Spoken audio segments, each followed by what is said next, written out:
Good afternoon or good evening, entrepreneurship students, and welcome back for this fifth edition or fifth episode of PowerPoint videos. In this episode and the next, we're going to discuss some of the special effects. These are the things that can really make or break a PowerPoint. And one of the easiest things to do is to add audio to a PowerPoint. Now, there are many different types and ways to add audio, but first I'm going to give you a big cautionary note, and that is to, when you're adding audio, particularly what I'm about to show you, be careful. It can be overdone so easily, and if you do it, it becomes nothing but annoying. So that said, notice I'm on slide number 2, looking along the left here, and we're in the transition pane up here, or the transition tab rather, and we've got a dissolve that's already been installed. So up here where it says sound, I can pick, and we're going to pick cash register just for fun. And notice I've got a duration of 1:20. I can change that. I can go down, I can go up, and then the slide advances on mouse click.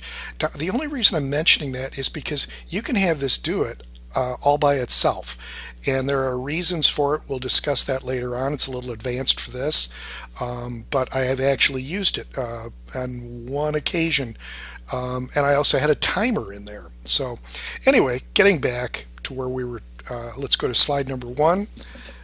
Let's go ahead and start the slideshow, and you can hear what happens. Now that's not too bad.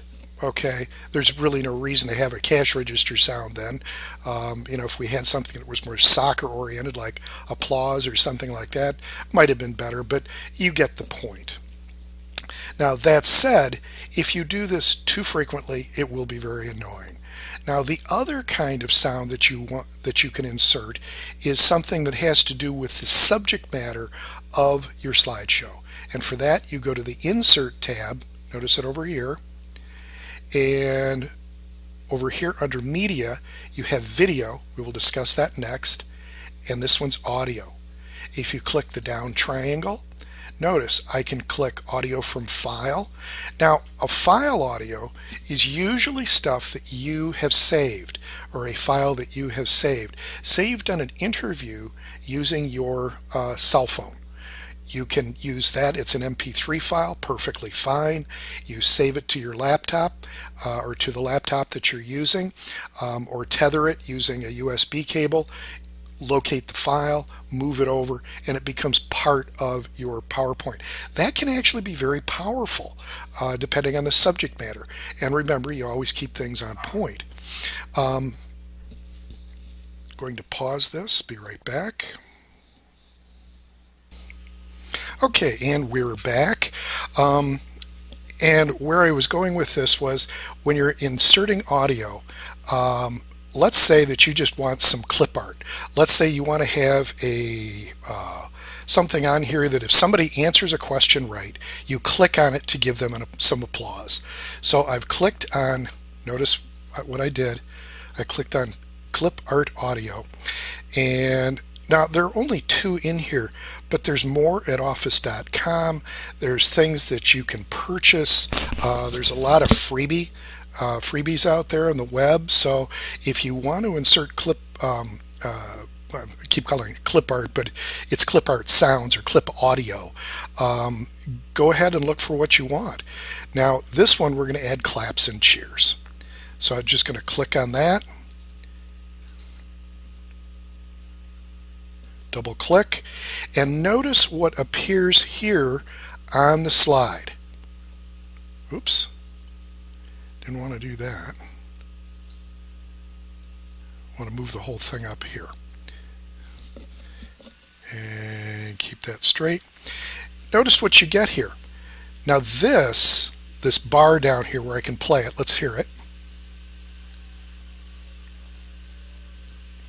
Okay. That will not appear on your recording. All that you will see is this, and you can click on that or tap it like if you're doing a projector where you have input. and stuff.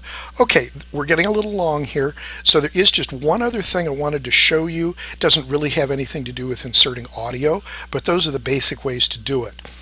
And that is on this next slide here. There we are, slide number 4. I want you to notice something, that if we look at this slide, going Shift F5, we get our usual shape, which I think is a 4/3. Let's hit Escape, go back to the program, and notice that my graphic extends past the 4/3 mark. Okay, none of that will show. When you are doing your backgrounds, keep that in mind. Sometimes you can use it to your advantage, as I did here. It wasn't necessary for the full word skills to show. It wasn't necessary for that little bit of the S to show off to the left here.